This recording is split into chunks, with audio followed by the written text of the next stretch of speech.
Hey guys, tonight we delve into the nature of echoes, the way the past can cling to a place, not as memory, but as a lingering resonance.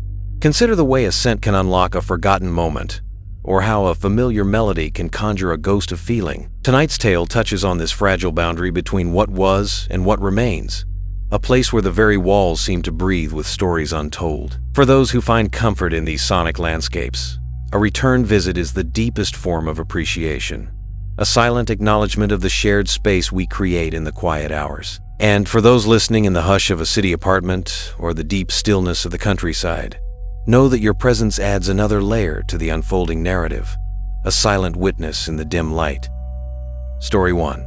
The historian, Dr. Alistair Reid, prided himself on his meticulous nature. He approached the study of the past with a scientist's precision, yet held a romantic's heart for the tangible remnants of bygone eras. When he secured access to the Blackwood House archives, a derelict Victorian mansion on the outskirts of Oakhaven, he believed he was merely cataloging documents, tracing the lineage of a forgotten family. He did not anticipate that the house itself would become a subject of his study, its very structure imbued with a disquieting narrative. The Blackwood House had stood vacant for nearly half a century, its darkened windows like vacant eyes staring out at the encroaching woods. Locals whispered stories of tragedy and misfortune clinging to its timbers, tales Alistair had dismissed as folklore. He was interested in facts, in the tangible evidence of lives lived. Yet, as he spent his days within its dusty rooms, a subtle unease began to settle upon him. It wasn't a dramatic haunting, no rattling chains or spectral figures. Instead, it was a pervasive sense of listening, as if the house itself were attuned to a frequency just beyond human hearing. He would often pause, pen hovering over a brittle letter, convinced he had heard a faint sigh or a hushed word. The old floorboards creaked under his weight, a natural occurrence in a building of that age. Yet sometimes the sound seemed to mimic footsteps in empty rooms. Dust motes danced in the shafts of weak sunlight that pierced the grimy windows, creating fleeting illusions that played at the edge of his vision. One afternoon, while examining a collection of household inventories, Alistair noted a recurring symbol etched into the corners of several documents, a stylized moth with unusually large wings. His research revealed it to be a local superstition, a belief that certain moths carried the whispers of lost souls, their wings brushing against the veil between worlds. He found it a quaint, if morbid, notion. As the days turned into weeks, the subtle occurrences intensified. Alistair began to experience hypnagogic hallucinations in the brief moments between wakefulness and sleep within the house's guest room. Faint whispers would weave themselves into the silence, just at the edge of comprehension. He'd jolt awake, heart pounding, the room still and silent. Yet the impression of voices lingered. Sleep paralysis folklore often spoke of shadowy figures and oppressive weight, but Alistair's experiences were auditory, a tapestry of hushed tones he couldn't quite decipher. He started to keep a log of these incidents, initially attributing them to fatigue and the house's oppressive atmosphere. Yet, the whispers began to manifest during his waking hours as well. A faint murmur behind him as he sorted through ledgers, a breathy sigh in the stillness of the library. He would turn sharply, finding nothing but dust and shadows. Dry observational irony became his shield against the growing unease. Clearly, he'd muttered to the empty room. The departed Blackwoods had a penchant for silent commentary. One evening, while working late, a distinct phrase reached his ears. It was soft, almost a breath, yet undeniably there. Listen closer. Alistair froze, every nerve ending tingling. He was alone in the house. The wind outside was still. Archivists still debate whether the letters found in the Blackwood attic detailing similar auditory experiences were fiction, elaborate Gothic tales penned by a bored resident. Alistair, in that moment, felt a chilling certainty that they were not. The walls of Blackwood House were not merely old. They were listening, and perhaps, finally, beginning to speak. Story 2. The cul-de-sac on Hemlock Lane was the picture of suburban tranquility. Lawns were manicured, mailboxes stood in neat rows, and a comfortable silence usually permeated the air. When the house at number 7 was finally occupied after months of vacancy, a ripple of quiet curiosity spread through the neighborhood. The new resident, a Mr. Silas Thorne, was an enigma. He moved in under the cover of dusk, and days would pass without a single neighbor catching more than a fleeting glimpse of him. Mrs. Gable, a retired librarian from number 5 and the neighborhood's unofficial chronicler, was the first to voice her observations. "He receives no visitors, dear," she'd murmur to her cat, Mittens. "And I've yet to see him collect his mail. It simply vanishes." The other residents, busy with their routines, initially paid little heed to Mrs. Gable's musings. People kept to themselves these days. It was the nature of modern life. However, a subtle shift began to occur in the atmosphere of Hemlock Lane. It wasn't anything tangible, but a growing sense of being watched, a prickling sensation on the back of necks when no one was there. Gardeners would swear they felt a cold draft pass them on still afternoons. Children playing in their yards would occasionally stop, their heads cocked as if listening to something just beyond their hearing. One quirky horror topic that often went unacknowledged was the phenomenon of environmental paranoia, the feeling that one's surroundings are actively hostile or observing. It wasn't a recognized psychiatric condition for most, but a pervasive unease that could take root in quiet, isolated settings. Hemlock Lane, with its increasing stillness, seemed ripe for such a phenomena. Young Timmy, across the street from number 7, started having trouble sleeping. He'd complained to his parents about a shadow that flickered at the edge of his vision in the otherwise dark room. His parents, attributing it to an overactive imagination, installed a nightlight. But Timmy insisted the shadow wasn't cast by anything in his room. It seemed to exist independently. Mr. Henderson, a pragmatic engineer from number 9, dismissed the neighborhood's growing unease as collective suggestion. "Idle minds, that's all it is," he declared to his wife. Yet, even he admitted to feeling a peculiar stillness emanating from the vicinity of number 7, a silence that seemed to absorb sound rather than simply lacking it. The symbolic lore reference that began to weave its way into the neighborhood's hushed conversations was the idea of shadow keepers, entities that resided in the periphery, feeding not on life force, but on the very awareness of being observed. They were said to thrive in places where they could remain unseen, their presence a subtle drain on the collective psyche. One evening, Mrs. Peterson from number 3 was watering her petunias when she saw it, a fleeting movement in the upstairs window of number 7. It was just a brief silhouette, indistinct and gone before she could properly register it. When she mentioned it to Mr. Henderson the next day, he scoffed. "I've been watching that house, Martha, never seen a soul." Yet, the feeling persisted. The air around number 7 seemed to shimmer subtly on hot days, as if distorting the light. Sometimes, a faint, almost floral scent would drift from the property, even though the yard remained untended. Archivists still debate whether the early accounts of Hemlock Lane residents experiencing shared dreams of a featureless, dark figure watching them from the shadows of their own homes were merely coincidence or something more profound. The unseen guest of number 7 continued his silent residency, his presence an intangible weight on the neighborhood's collective consciousness. The confusion of his anonymity morphed into a creeping curiosity, which in turn gave way to a haunting sense of an unseen observation. The lingering doubt remained. Was it just their imaginations playing tricks? Or was there truly something residing at number 7? Something that preferred to remain unseen, unheard, yet undeniably felt. Story 3. The fluorescent lights of Omnicorp Tower hummed with a monotonous efficiency, a soundtrack to the daily grind. For Elias Thorne, no relation to the resident of Hemlock Lane, a fact that would later strike a peculiar chord, the recent company-wide downsizing had been a source of anxiety, a silent dread that permeated the sterile office environment. When the final list of retained employees was posted, Elias found his name among them, a solitary island in a sea of crossed-out names. A wave of relief washed over him, quickly followed by a disquieting sense of wrongness. The days that followed the downsizing were strange. The once bustling office floors were eerily quiet. Desks stood empty. Personal belongings vanished overnight, leaving behind only the faint ghost of their former occupants. Elias would walk through the silent cubicle farm, the echo of his own footsteps amplifying the emptiness. The remaining staff, a small, disparate group, moved with a hushed unease, their interactions brief and their gazes often averted. One quirky horror, psych topic that often surfaced in late-night internet forums was the idea of liminal spaces, transitional or abandoned places that evoke a sense of unease and disorientation. The post-downsizing office of Omnicorp had become such a space, a monument to what was haunted by the absence of what used to be. Brenda from accounting, a woman known for her cheerful disposition and endless supply of cat anecdotes, had simply not come in one morning.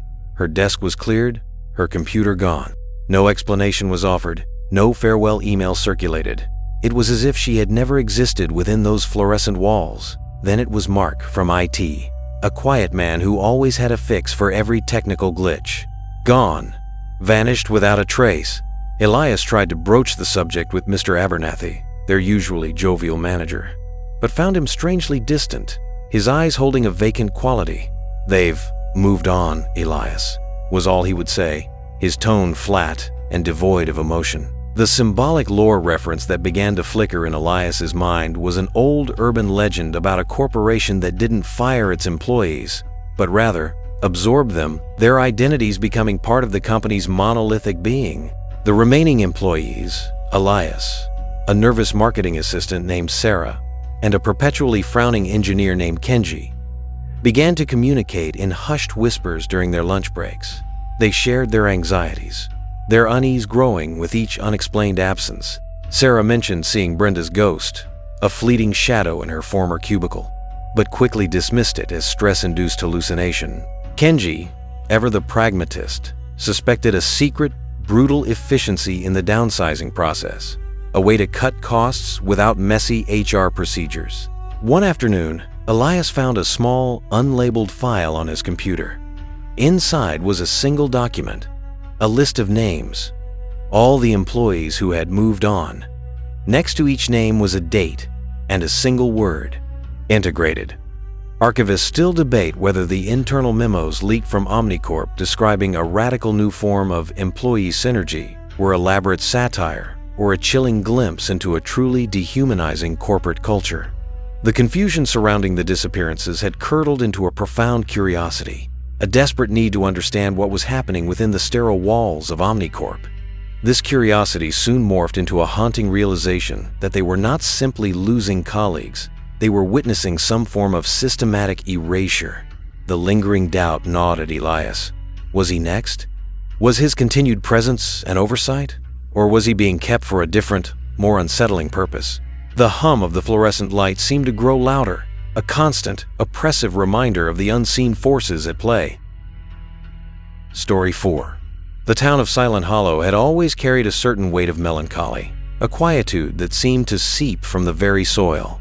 Its history was etched in the weathered stones of its ancient cemetery and whispered in the rustling leaves of the old oak tree at the town's center. For a group of high school students, Liam, Maya, Noah, and Chloe, a local legend became the focus of their final history project: the tragedy of the Miller family, who vanished without a trace from their farmhouse on the outskirts of town, exactly a century ago. The details of the Miller family's disappearance were scarce and unsettling. No signs of struggle, no ransom notes, just an empty house with half-eaten meals on the table. Over the years, the story had morphed into local folklore, with whispers of a malevolent entity that claimed families on the anniversary of its own demise. The students, initially intrigued by the mystery, soon found the legend seeping into their own lives in disturbing ways. One quirky horror psych topic that resonated with their research was the concept of historical trauma and how collective anxieties can manifest in recurring cultural narratives. The legend of the Miller family, they theorized, might be an echo of some deeper unspoken fear within the town. Liam, the most skeptical of the group, began experiencing vivid nightmares. He would dream of a shadowy figure moving through the Miller farmhouse, its presence suffocating and malevolent. The details were always hazy, but the feeling of dread lingered long after he woke.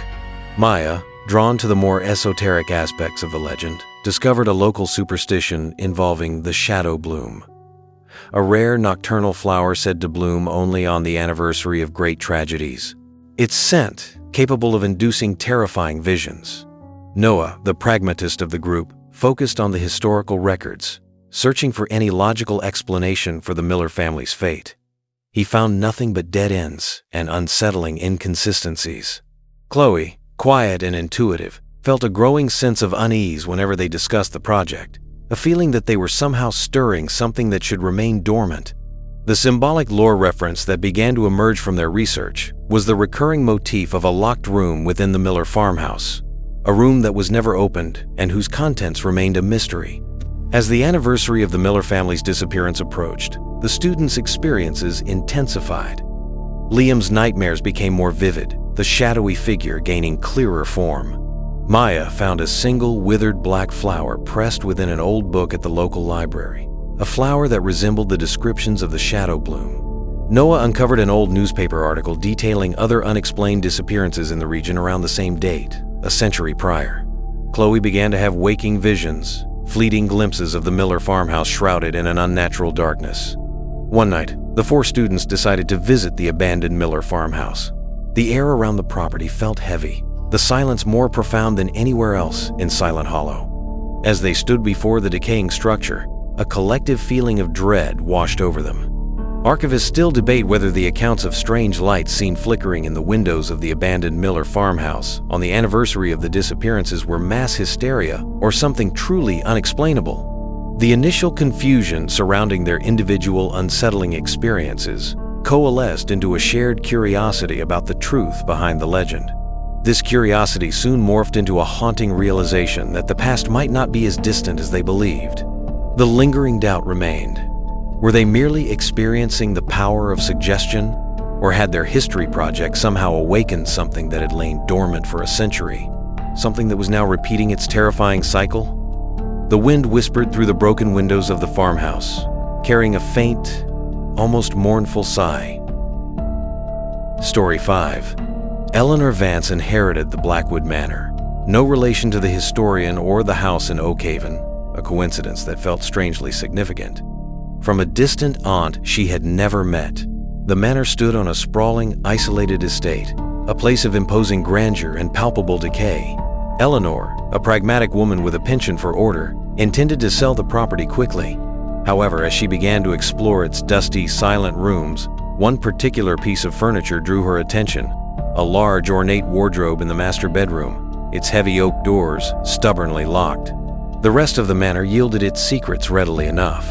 Drawers filled with yellowed linens, portraits of stern-faced ancestors, and forgotten trinkets lay scattered throughout the rooms.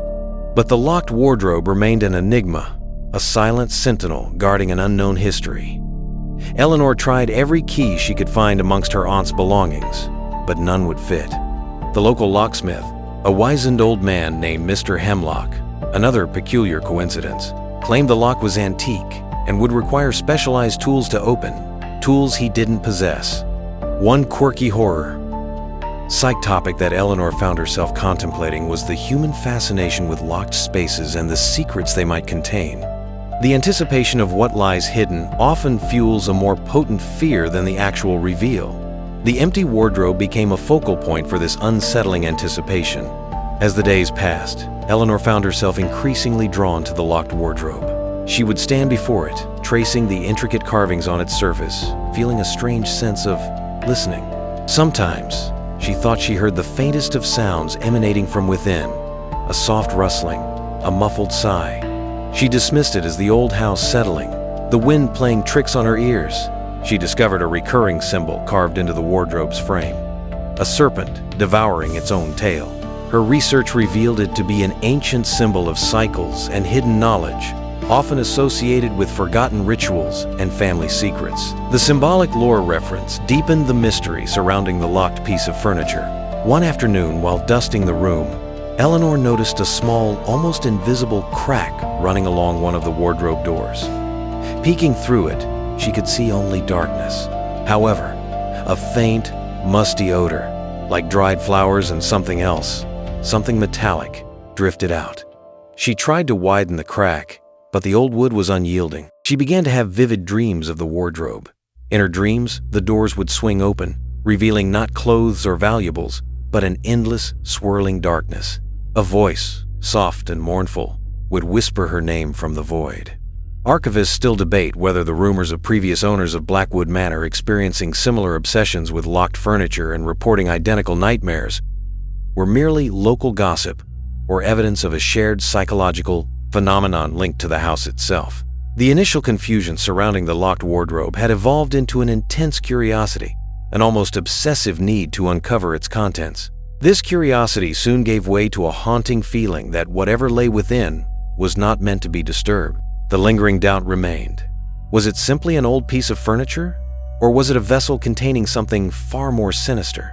Something that was now subtly making its presence known? The silence of the matter seemed to press in on Eleanor, punctuated only by the faint, unsettling sounds emanating from the empty wardrobe. Story 6. The soft glow of computer screens illuminated the faces gathered in the virtual meeting room. For Sarah Miller, the online support group for somnophobia, the fear of sleep had become a lifeline. Sharing her anxieties with others who understood the terror of closing one's eyes had brought a measure of solace.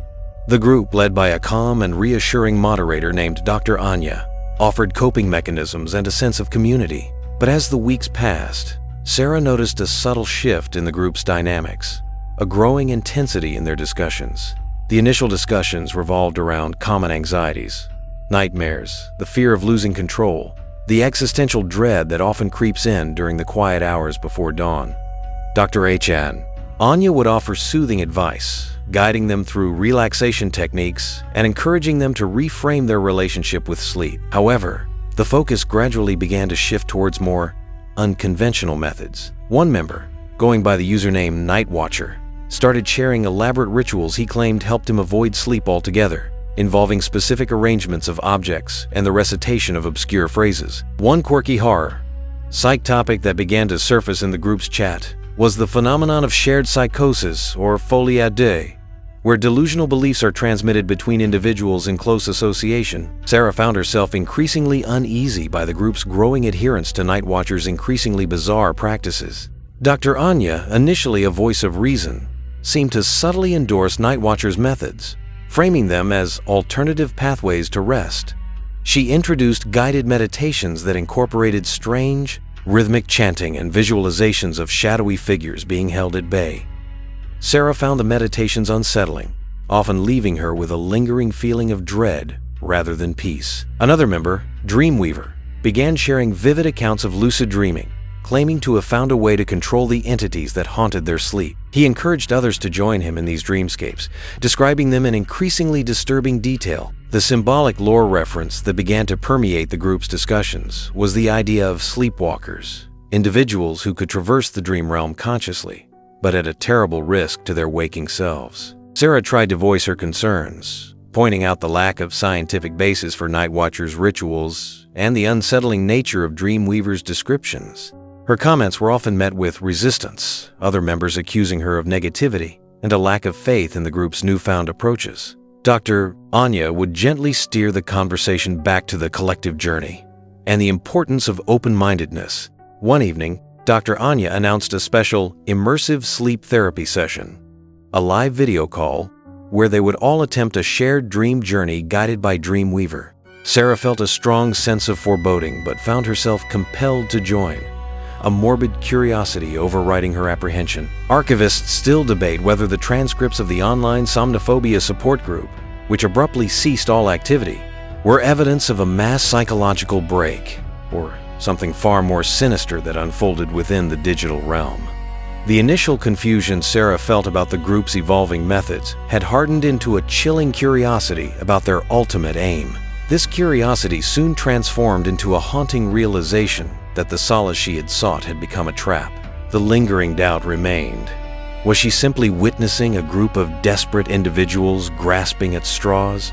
Or had they stumbled upon something truly dangerous? Something that thrived in the liminal space between wakefulness and sleep?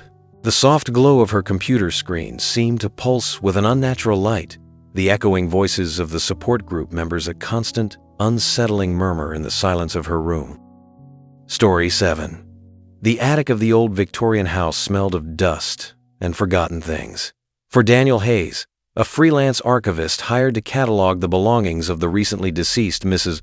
Albright, the task was tedious but straightforward, until he found the box of unlabeled VHS tapes tucked away in a dark corner.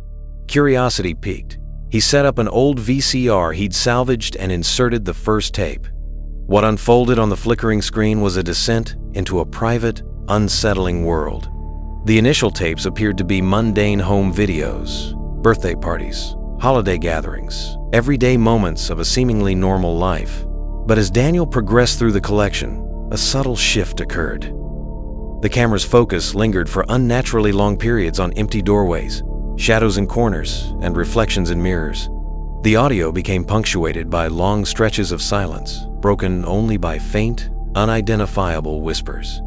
One quirky horror, psych topic that Daniel found himself considering was the phenomenon of pareidolia, the human tendency to perceive patterns in random stimuli, such as seeing faces in inanimate objects or hearing voices in static.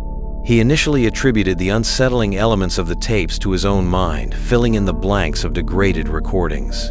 As he continued watching, the subject of the videos, presumably Mrs. Albright, began to exhibit increasingly erratic behavior. She would talk to unseen entities, her conversations hushed and paranoid. She would react with sudden fear to seemingly innocuous sounds. The later tapes were often shaky and poorly lit, focusing on strange symbols drawn on walls and cryptic notes scattered around the house. One recurring image was a drawing of a single, unblinking eye, surrounded by swirling lines. Daniel's research revealed it to be an obscure symbol associated with obsessive surveillance and a fear of unseen watchers. The symbolic lore reference added another layer of unease to the already disturbing content of the tapes. The final tapes were the most disturbing. They were fragmented and disjointed, showing glimpses of shadowy figures moving in the periphery, their forms indistinct and unsettling. The audio was often garbled, but occasionally a chilling whisper would cut through the static, seemingly directed at the viewer. One tape ended abruptly with the camera falling to the floor, capturing only a distorted view of a dark ceiling and a blood-curdling scream. Archivists still debate whether the collection of VHS tapes found in Mrs. Albright's attic was a genuine record of a descent into madness, an elaborate hoax, or something far more sinister captured on decaying magnetic media. The initial confusion Daniel felt while watching the seemingly normal early tapes gradually morphed into a morbid curiosity about the nature of Mrs. Albright's apparent breakdown. This curiosity soon gave way to a haunting sense that he was witnessing something he shouldn't, a private unraveling captured for an unknown audience. The lingering doubt remained. Were these just the ramblings of a troubled mind, or was there something genuinely malevolent present in that old house? Something that had been recorded, however inadvertently. On those flickering tapes, the hum of the VCR seemed to grow louder, a constant reminder of the disturbing images playing out in the dimly lit attic. Story 8. The brochure for Havenwood Estates promised a life of serene tranquility. Nestled deep within a valley, the small town boasted picturesque cottages, friendly neighbors, and an almost unnerving sense of peace.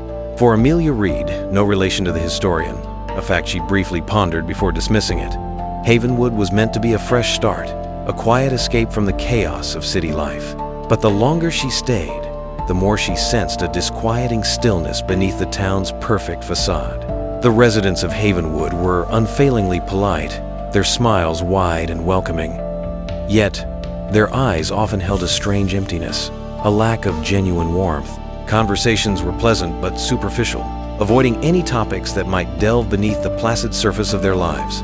Amelia found it difficult to form any real connections, as if an invisible barrier separated her from the town's inner circle.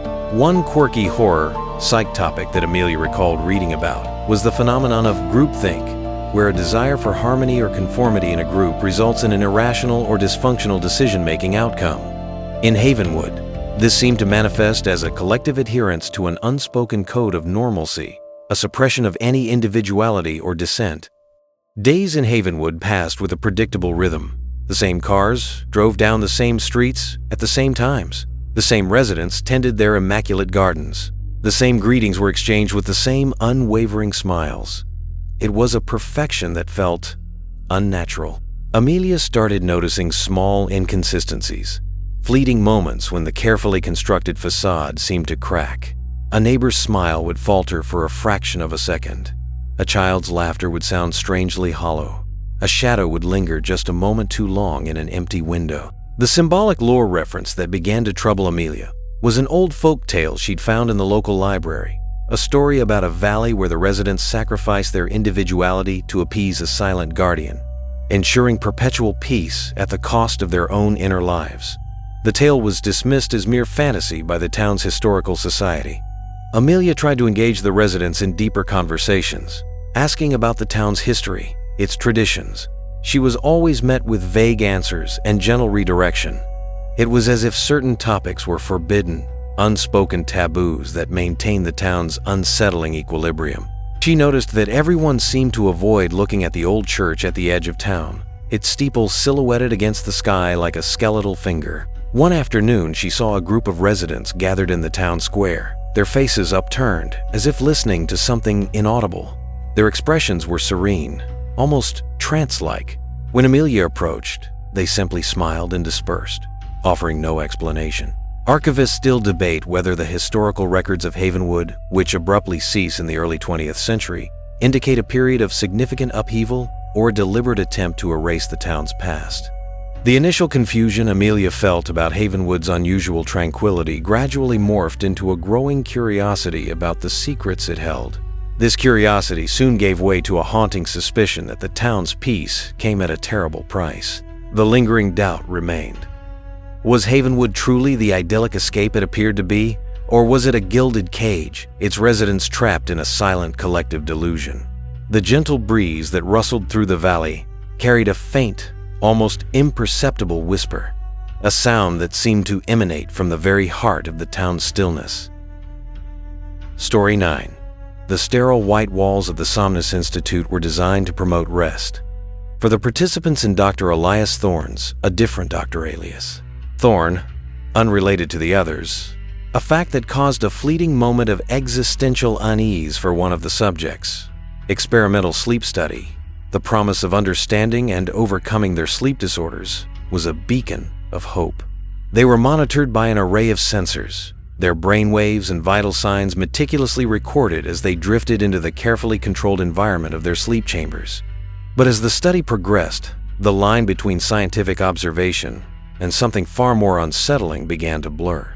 The initial nights were uneventful. Participants reported vivid but largely benign dreams. Dr. Thorne and his team analyzed the data, noting patterns and anomalies in their sleep cycles. However, around the third night, a disturbing trend emerged. Several participants began experiencing strikingly similar nightmares. Vivid visions of shadowy figures standing at the foot of their beds, their presence radiating an intense feeling of dread. One quirky horror, psych topic that Dr. Thorne had initially dismissed as pseudoscience was the concept of shared dreaming or telepathic influence during sleep. The consistency of the participants' nightmares, however, began to challenge his skepticism. As the study continued, the nightmares intensified. The shadowy figures in the dreams began to move, their forms becoming more defined, their silent gazes fixed on the sleeping subjects. Some participants reported feeling a physical pressure on their chests, a sensation akin to sleep paralysis, but occurring within the dream itself. One participant, a young woman named Anya, no relation to the online support group moderator, a coincidence that made Dr. www.ga, Thorne's research assistant, raise a curious eyebrow, began drawing the figures she saw in her nightmares. The sketches were remarkably consistent with the descriptions provided by other participants: tall, gaunt shapes with indistinct faces and an aura of profound malevolence. The symbolic lore reference that emerged was an obscure myth about nocturnal entities that fed on human fear during sleep, their forms shaped by the collective anxieties of their victims. Dr. Thorne, initially excited by the potential breakthrough in understanding sleep disorders, grew increasingly concerned. He reviewed the study protocols, finding no logical explanation for the shared nightmares. He checked the environmental controls of the sleep chambers, ensuring there were no external stimuli influencing the participants' dreams. Everything appeared to be within normal parameters. One night, reviewing the live EEG readings, Dr. Thorne noticed a synchronized spike in brain activity across all the sleeping participants, precisely at the moment they reported the appearance of the shadowy figures in their dream logs. Archivists still debate whether the abrupt termination of the Somnus Institute's sleep study and the subsequent disappearance of Dr. Thorne's research data were due to scientific misconduct or the discovery of something truly inexplicable within the human subconscious. The initial confusion surrounding the shared nightmares evolved into a scientific curiosity for Dr. Thorne, a desire to understand the underlying neurological mechanisms. But for the participants, it quickly became a haunting realization that their private terrors were somehow interconnected, that they were all experiencing the same malevolent presence in their sleep. The lingering doubt remained. Was this a rare neurological anomaly? A case of mass hysteria induced by the study environment? Or had they inadvertently tapped into something far more ancient and terrifying that dwelled in the hidden landscapes of the human mind? The soft, pulsing rhythm of the monitoring equipment seemed to mimic a slow, ominous heartbeat in the silent rooms of the Somnus Institute. Story 10. The small brown paper package arrived at Clara Bellwether's doorstep without a return address or any indication of its sender. Clara, a solitary woman who found comfort in routine and order, regarded the anonymous parcel with a mixture of curiosity and unease. She hadn't ordered anything, and no one she knew would send an unmarked package. Hesitantly, she brought it inside, the silence of her apartment amplifying the mystery of its arrival. Inside, nestled amongst layers of tissue paper, was a single antique music box. Its wooden surface was intricately carved with images of moths in flight. When Clara wound the small key, a delicate, melancholic tune filled the room, a melody that felt both familiar and unsettlingly alien. Along with the music box was a small, folded note containing a single word: listen. One quirky horror, psych topic that Clara had once read about, was the phenomenon of jamais vu, the feeling of unfamiliarity with something that is actually known. The melody of the music box triggered this strange sensation in her, a sense of having heard it before, yet being unable to place it. Over the next few days, more unsigned parcels arrived. Each contained a single item: a tarnished silver locket engraved with a serpent eating its tail, a faded photograph of a group of people Clara didn't recognize standing before a dilapidated mansion, a small, dried black flower that crumbled to dust at her touch. Each item was accompanied by a single cryptic word: remember, witness, bloom. The symbolic lore reference that Clara found herself fixating on was the recurring motif of the moth. Her research revealed local folklore associating certain species of moths with omens, messengers from the departed, or even harbingers of misfortune. The moths carved on the music box seemed to follow her gaze. The items became increasingly personal. A small, hand-knitted doll that resembled a toy she'd lost as a child. A postcard depicting a street she vaguely recalled from a childhood vacation. A smooth, gray stone she instinctively knew she had once held in her hand. The accompanying notes became more fragmented, more insistent. It's time. They're watching. The cycle begins. One parcel contained a small, leather-bound journal filled with unfamiliar handwriting.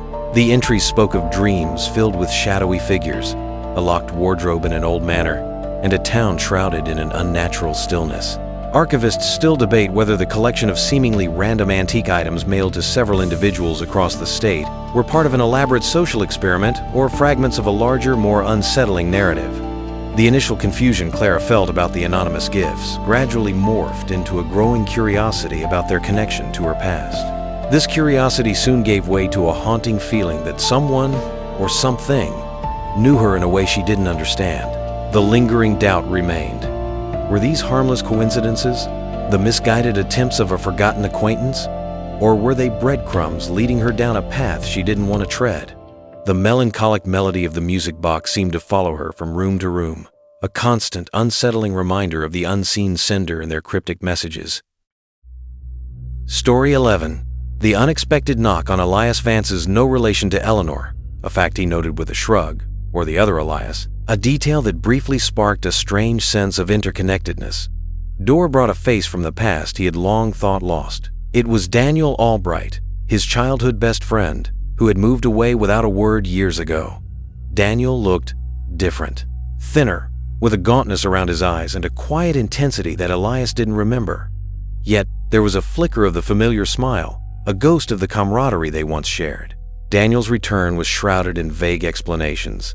He spoke of traveling, of searching, of finally feeling drawn back to their hometown. He moved into the spare room of Elias's apartment, and for a while, it felt like their old friendship was rekindling. They shared stories, reminisced about their youth, and found a comfortable rhythm in their shared space. One quirky horror, psych topic that Elias found himself observing in Daniel was the subtle but persistent alteration of personality that can occur after periods of intense isolation or trauma. Daniel seemed detached, his emotions muted, his responses sometimes delayed. As the days passed, Elias noticed increasingly unsettling behaviors.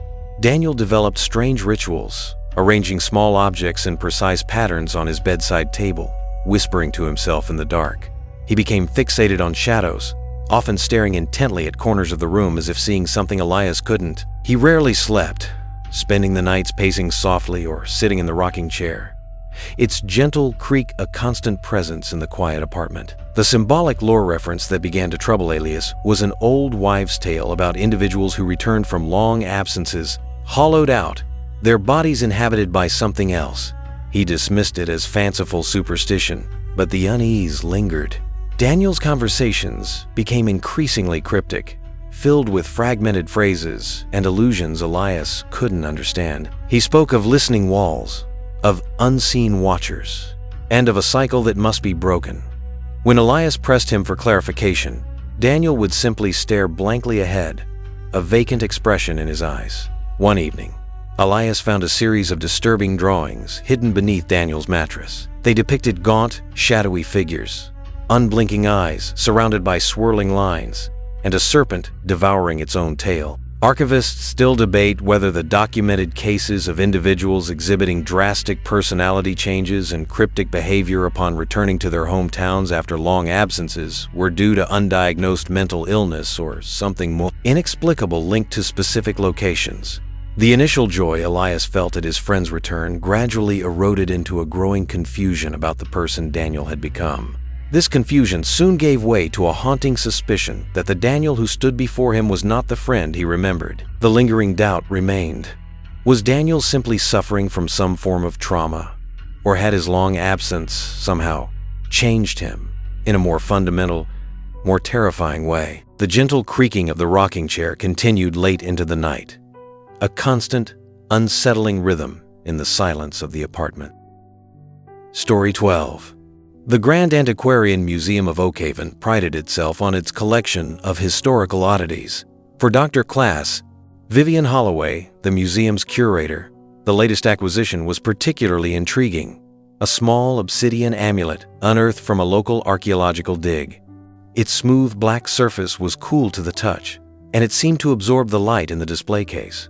Visitors often commented on its unsettling stillness, a silence that seemed to emanate from within the object itself.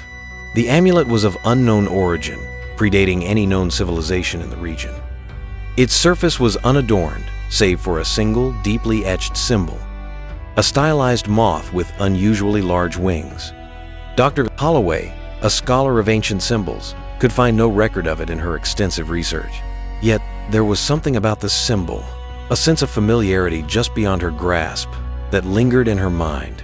One quirky horror, psych topic that Dr. Holloway considered, was the concept of object possession, the belief that inanimate objects can become conduits for malevolent entities or energies.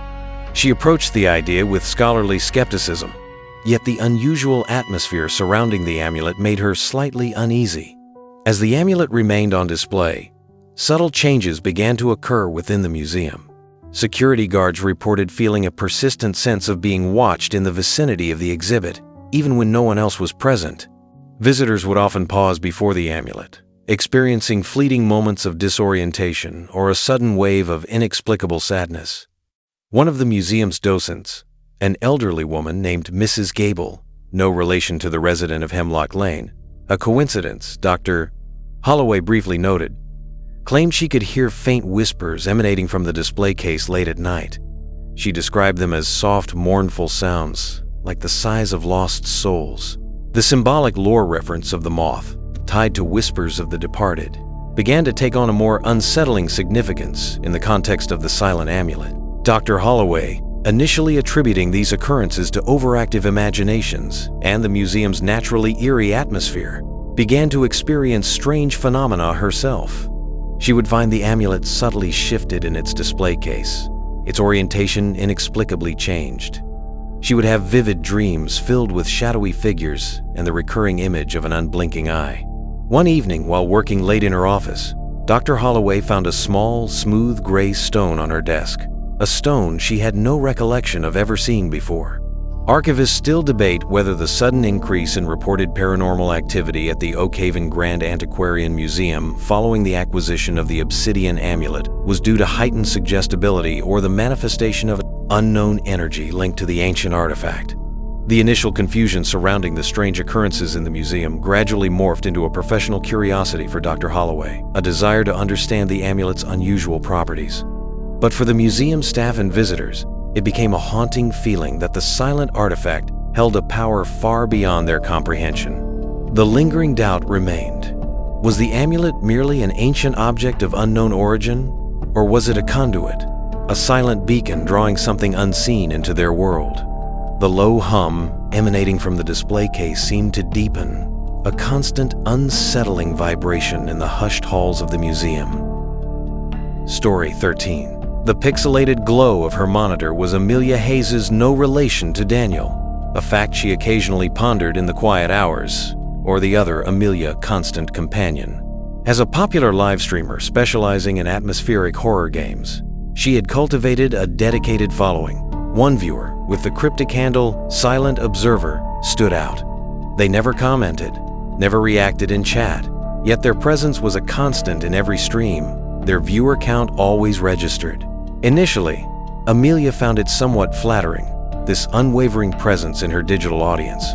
But as the weeks passed, a subtle unease began to creep in. Silent Observer's consistency felt less like devotion and more like surveillance. She started noticing their viewer count would fluctuate in perfect sync with her movements away from the computer, returning the instant she was back online. One quirky horror, psych topic that Amelia briefly researched was the parasocial relationship, the one-sided connection that viewers can develop with media personalities. However, Silent Observer's complete lack of interaction felt like something beyond mere parasocial engagement. Then came the private messages.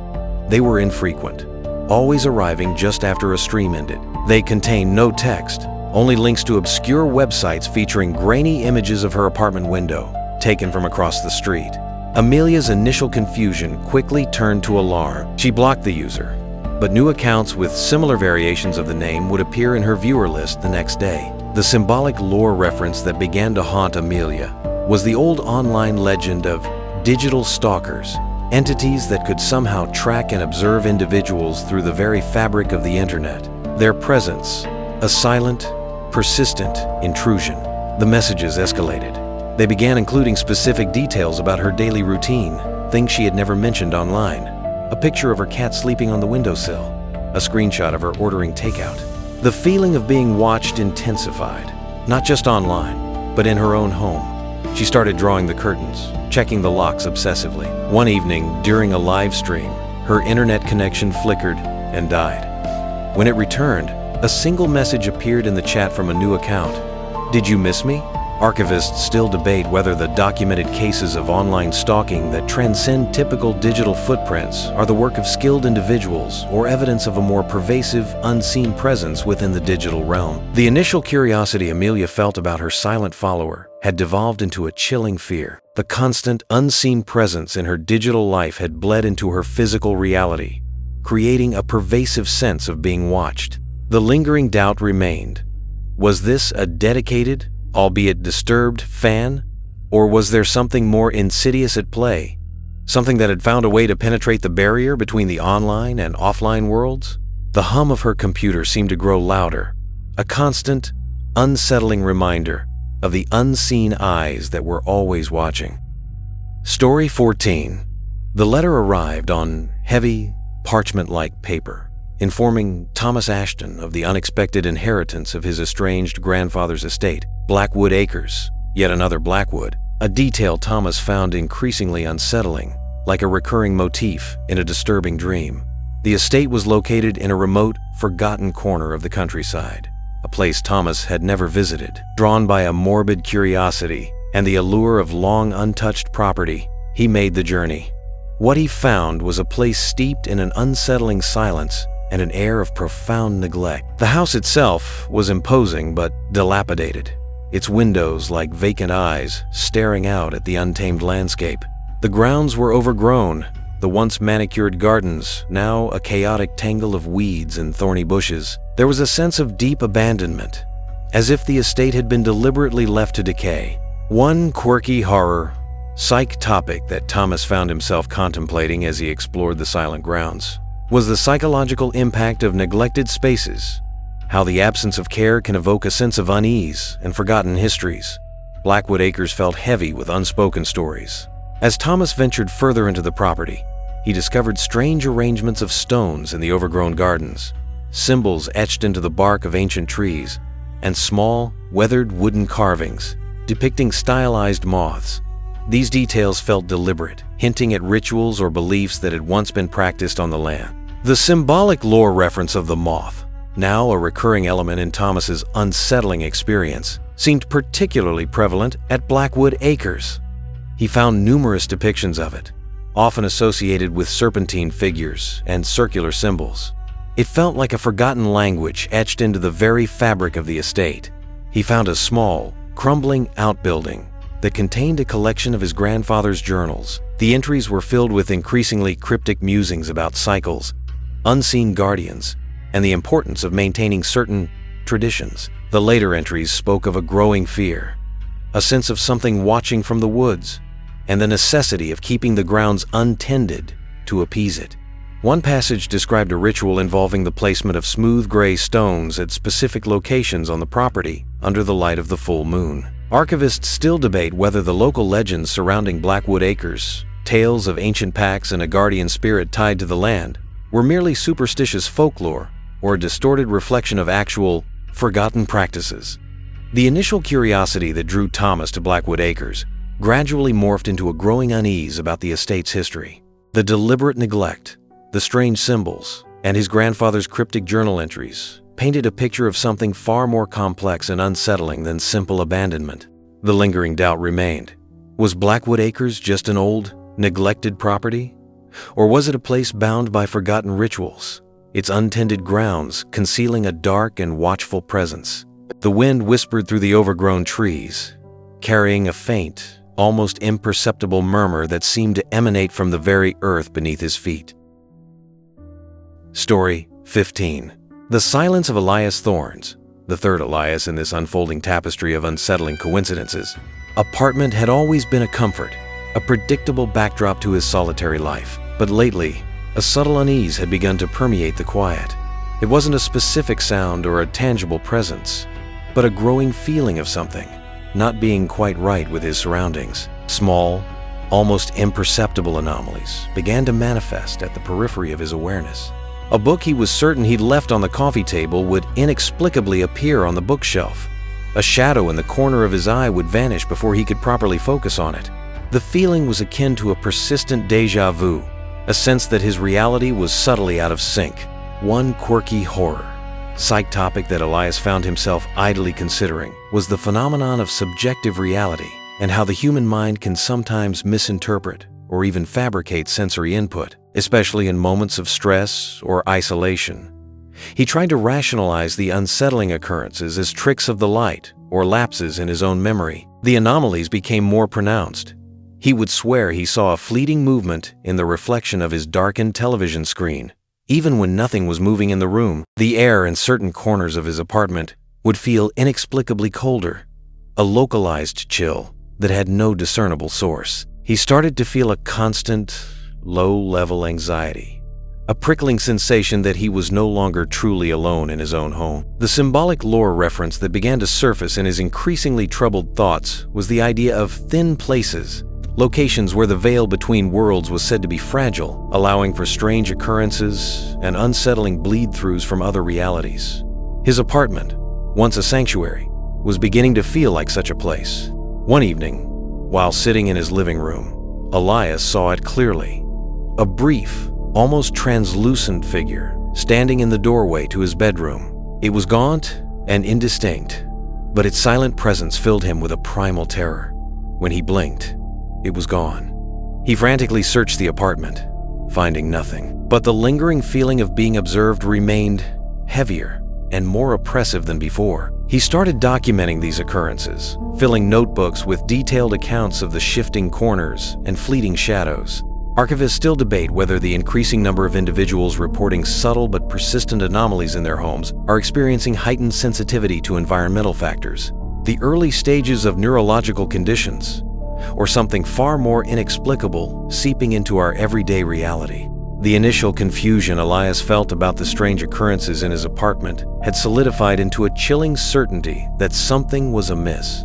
His once comforting solitude had been replaced by a pervasive sense of being watched, a feeling that the very fabric of his reality was subtly unraveling. The lingering doubt remained. Were these merely figments of his imagination, the product of stress and isolation, or was his apartment becoming a focal point for something unseen?